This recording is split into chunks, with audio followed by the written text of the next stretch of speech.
Baik, Assalamualaikum. Salam sejahtera, salam GBN, salam Malaysia, salam kuasa ketiga.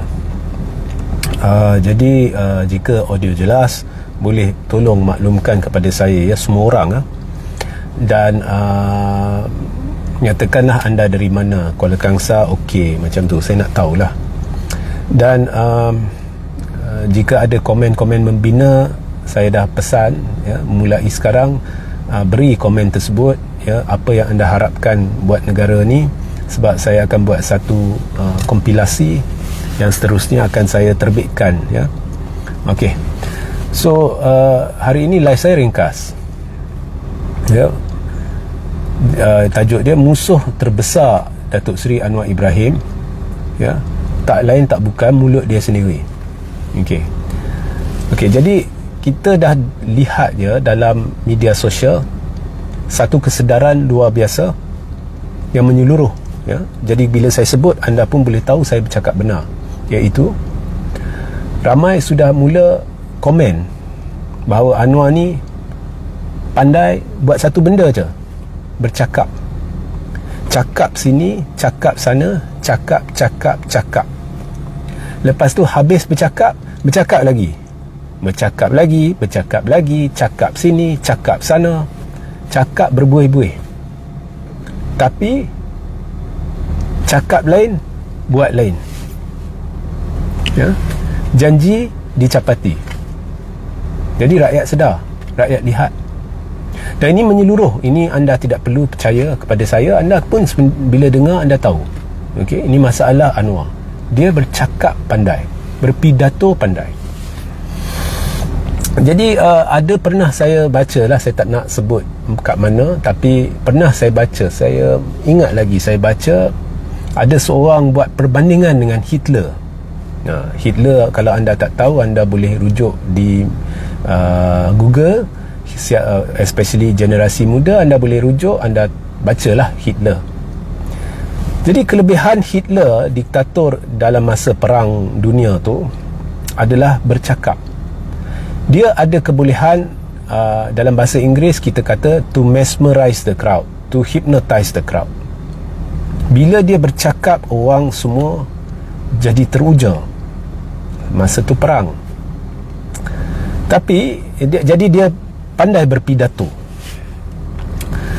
Tapi beza dia, masa tu dia lancarkan perang terhadap musuh luar. Jadi kalau anda baca atau anda dengar, ada juga audio ucapan dia menguja orang untuk menentang musuh luar. Jadi masa tu perang dunia. Jadi rakyat tidak ada pertimbangan ekonomi lagi. Ekonomi masa perang dunia semua memang hancur lah. Mata wang semua hancur lah. Jadi bukan ekonomi, bukan mata wang. Sekarang ni kita sebagai rakyat perlu bersatu. Kita perlu dengar orang ni, ya, sebab dia akan mempertahankan negara kita daripada ancaman luar, musuh luar. Kalau tidak, kalau kita tak bersatu dengan dia, negara kita akan diserang, habislah kita. Budaya habis, ini habis, itu habis, ya, ramai akan mati. Jadi mereka bersatu. Rakyat bersatu sebab ancaman musuh luar yang luar biasa, yang boleh takluki negara, boleh hancurkan negara. Jadi mereka bersatu di belakang orang yang pandai berpidato ini. Okay, so human race always tends to unite against an external and clear threat, ya. So ini pernah diceritakan oleh presiden-presiden terdahulu Amerika Syarikat.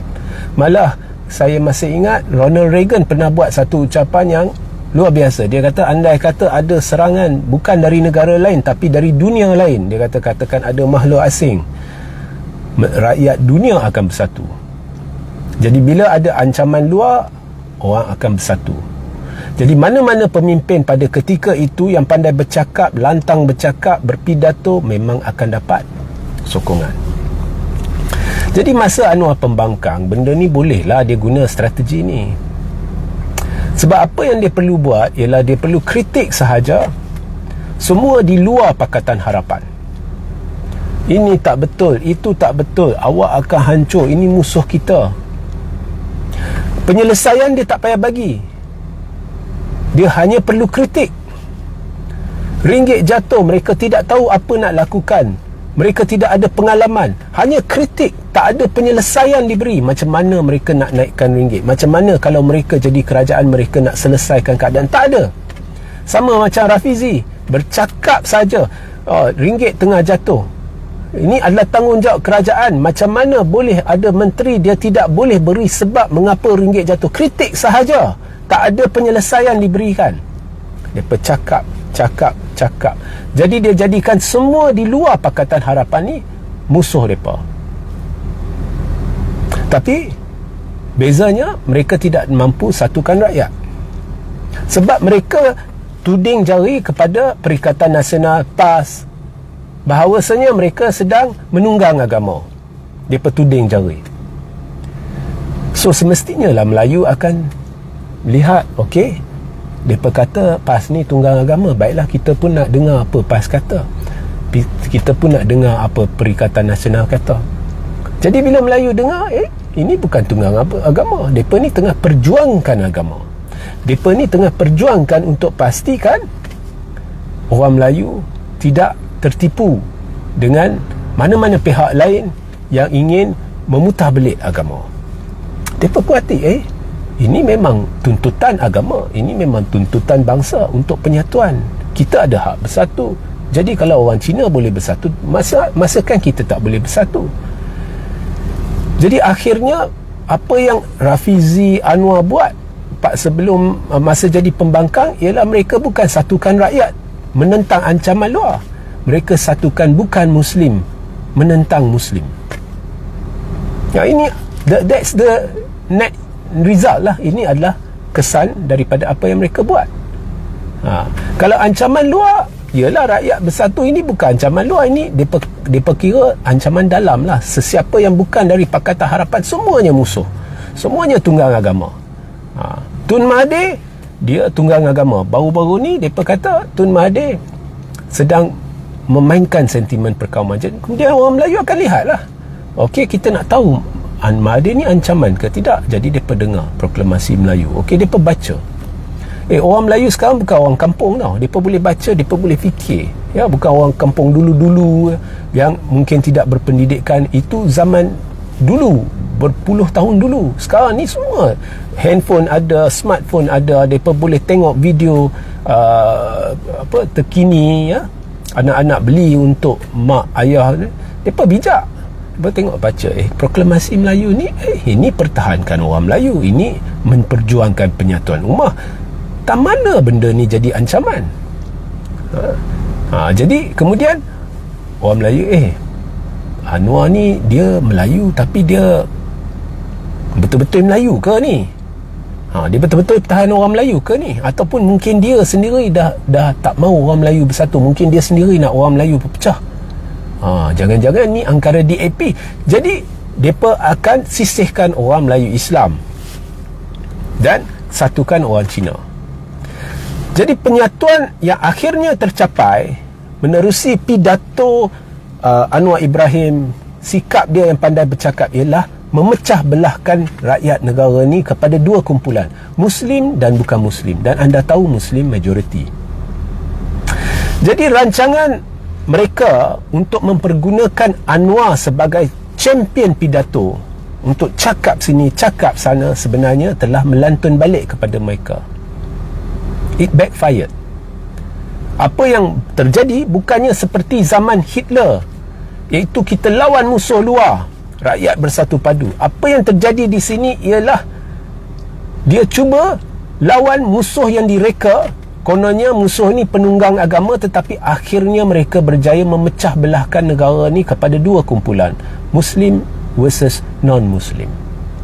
Itulah yang berjaya mereka lakukan. Dan orang Muslim bukan bodoh. Lepas PRU 15, mereka bandingkan, dulu mereka kata perikatan ni tunggang agama, mereka kata perikatan ini tak tahu nak uruskan ekonomi, mereka kata masa perikatan ini harga barangan melambung menggila. Lah ni Anwar dah jadi Perdana Menteri, mereka dah kuasai kerajaan, bila ringgit jatuh, ada pula Menteri Ekonomi kata ada baiknya ringgit jatuh, ya. Kemudian tidak boleh jelaskan kepada rakyat faktor-faktor yang menyebabkan ringgit kita terjejas lebih teruk dari sepatutnya. Kemudian harga barangan terus melambung, terus menggila, tapi ada orang tergamak pula kata harga makanan ni dah menurun, ya. Kemudian mereka kata nak lawan rasuah, mereka kata nak lawan nepotisme, tetapi nepotisme paling subur dalam kerajaan Anwar, tidak sepertinya sebelum ini, ya. Kemudian skandal LCS tak mau disiasat, siap pula dinaikkan orang yang mereka sendiri kata ada hitam putih, ya. Dalam skandal LCS itu Zaid dinaikkan sebagai timbalan Perdana Menteri. Jadi orang lihat ini kerajaan tak super cakap. Jadi baru orang sedar Anwar ni dia pandai pidato, dia pandai cakap. Habis cakap lagi sampai berbuih-buih mulut dia. Tapi cakap tak serupa bikin. Ya, cakap tak serupa bikin. Kemudian cakap lain, buat lain. Ya. Depa boleh bandingkan. Baru depa sedar, rupa-rupanya dulu ni kita terperdaya dengan kehebatan pidato Anwar. Anwar pandai bercakap, tapi tak pernah diberi penyelesaian. Kritik, siapa pun boleh kritik. Saya pun boleh jadi macam Rafizi. Saya pun boleh kata ringgit tengah jatuh, kerajaan ni dia tidak tahu apa nak dibuat, apa yang Menteri Ekonomi, tapi penyelesaian tidak pernah diberikan. Dan sekarang kita tahu mereka sememangnya tidak ada kepakaran untuk menyelesaikan masalah negara. So sekarang ni Melayu dan bukan Melayu dah berpecah. Dan berpecah ni kita dah lihat masa PRU 15, ya. Pembangkang depa ingat, especially DAP, depa ingat tak apa, kita bawa masuk UMNO, ya. Kita tak boleh menang, kita tak boleh takluki negara dengan sendiri, sebab 100% orang Cina keluar mengundi sekalipun, kita tak boleh nak tawan negara, kita perlu bantuan parti lain. Jadi apa kata kita bawa parti lain tu masuk ke dalam PH. Depa nak tarik UMNO lah. Mereka nak tarik UMNO masuk PH, tapi belum lagi lah UMNO bawah PH. Setakat ni UMNO masih dengan Barisan Nasional. So mereka tarik UMNO. So bila tarik UMNO, sebab anda lihat pada PRU 15, ya, China keluar 100%, tapi prestasi PH menurun. Maknanya PH sudah alami defisit sokongan orang Melayu, ya. Pidato Anwar ni semua lantun balik kat mereka. Mereka ingat, ya, 100% orang Cina keluar. Kemudian kalau UMNO bersama kita, kalau kita tak dapat 100% undi Melayu pun, UMNO mungkin masih boleh pertahan 50% lah sokongan tradisi mereka. Jadi kalau kita boleh dapat 50% ini, kita dah boleh bentuk kerajaan yang kuat, kukuh. UMNO dengan kita, tak payah orang lain, ya. Itu mereka fikirlah. Sebab mereka fikir UMNO mungkin akan dapat 60 kerusi. Sebab pidato Anwar yang hebat ni boleh satu padukan orang. Tapi PRU 15 menunjukkan pidato Anwar, pidato mereka semua ni telah memecah belahkan rakyat kepada non-Muslim and Muslim. Mereka tidak sangka orang Melayu akan bersatu di bawah Perikatan Nasional. Mereka terkejut bila Perikatan Nasional dapat 74 kerusi. Baru mereka sedar pidato-pidato Anwar tidak menyatu padukan rakyat, tetapi hanya menyatu padukan Cina. Menjadikan Cina takut dengan PAS. Memanglah orang Cina bersatu di bawah Perikatan Pakatan Harapan. Orang Cina keluar ramai-ramai nak pastikan PAS tidak jadi kerajaan. Sama juga macam Hitler. Dia kata ada musuh dari luar negara yang akan ancam kita. Rakyat bersatu. Ini pula Anwar beri gambaran, PH beri gambaran ada musuh dari Perikatan Nasional, dia petunggang agama. Jadi Cina takut Cina bersatu. Dia keluar bersatu padu ramai, hampir 100% keluar mengundi sokong PH, pastikan PAS tidak memerintah.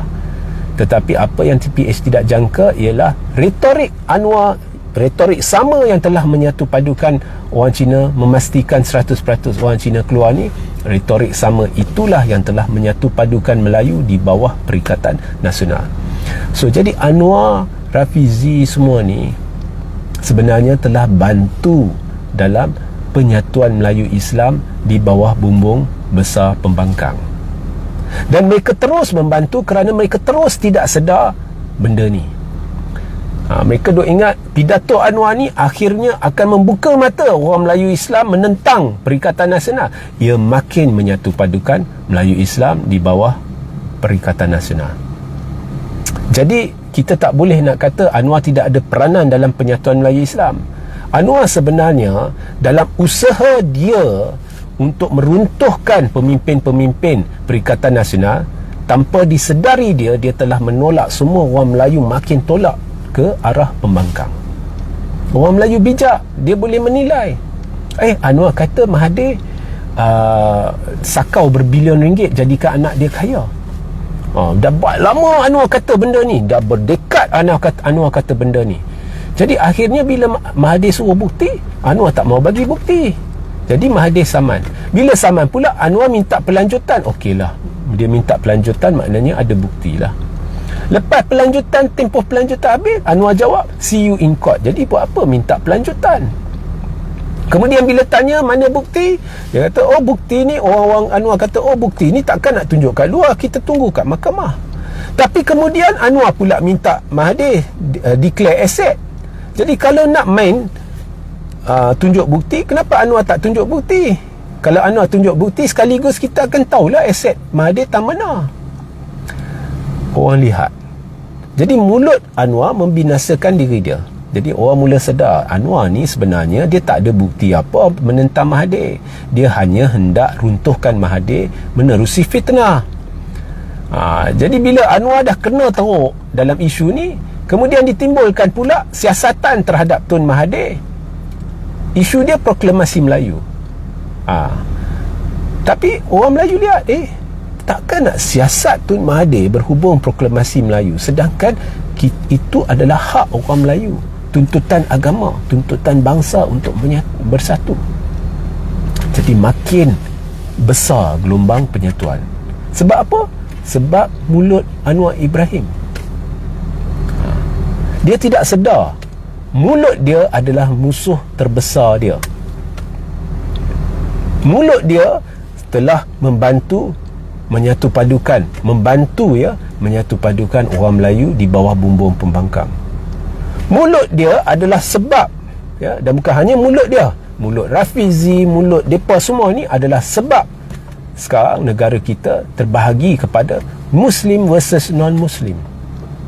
Dan PRN yang bakal berlaku ni akan menjadi medan pertempuran Muslim versus non-Muslim. Dan non-Muslim walaupun bersatu padu di bawah PH, ramai yang frust. Mengapa Zaid Amidi dijadikan timbalan Perdana Menteri? Mengapa skandal LCS tak nak dibahaskan di Dewan Rakyat? Kalau boleh nak bahaskan laporan Ketua Audit Negara yang masih belum disiasat oleh PAC, kalau boleh benda tu, masakan tak boleh nak siasat, nak bahas skandal LCS yang sedang disiasat oleh PAC. Jadi kerajaan speaker bagi alasan, benda ni masih disiasat oleh PAC. Masih disiasat oleh PAC, tak boleh dibahas. Jadi mengapa PH dulu bersetuju bahas isu 1MDB? Ianya pada ketika itu masih disiasat di bawah PAC. Mengapa Anwar boleh bawa bahas laporan Ketua Audit Negara sedangkan benda tu belum lagi disiasat oleh PAC? Mengapa boleh bahas laporan Ketua Audit Negara sedangkan dah 4 bulan kerajaan pimpinan Anwar masih belum muktamadkan pelantikan Ketua Audit Negara baru? Orang lihat, orang nampak. Jadi orang Cina akan frust. Jadi Anwar tak boleh harapkan 100% orang Cina keluar mengundi. Di situ akan bermulalah kejatuhan Pakatan Harapan. Dia undi Melayu tambahan dia tak dapat, undi Cina pun dia akan kurang. Jadi dia akan hilang beberapa kerusi, dan berkemungkinan tinggi dia akan hilang 1-2 negeri, kalau tidak 3 negeri. So itu saya kata, disebabkan mulut Anwar Ibrahim, PRN ini akan menjadi medan pertempuran Melayu atau Melayu Islam lawan bukan Muslim, dan akan berlaku satu gelombang penyatuan yang cukup besar menjurus kepada tsunami Islam, Melayu Islam, yang akan beri tamparan kencang kepada gandingan Anwar Ibrahim dan Zaid Hamidi. Semuanya disebabkan mulut seorang insan yang bernama Anwar Ibrahim. Sehingga kita berjumpa di lain masa. Assalamualaikum, salam sejahtera, salam GBN, salam Malaysia, salam kuasa ketiga.